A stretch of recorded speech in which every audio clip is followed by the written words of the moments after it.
Hello everyone, how are you doing? This is MD Tech here with another quick tutorial. In today's tutorial, I'm going to show you guys how to disable the remote desktop connection on your Windows 11 computer. So this should hopefully be a pretty straightforward process here, guys. And without further ado, let's go ahead and jump right into it. So all you have to do is just go ahead and right click on the Start button and select Settings. You want to select System if it doesn't automatically take you to this page. And on the right side, you want to go down to Remote Desktop. Go ahead and left click on that.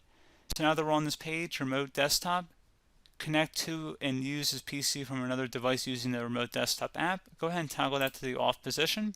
Select Confirm. And that's it. So pretty straightforward process, guys. Do hope I was able to help you out, and I do look forward to catching you all in the next tutorial. Goodbye.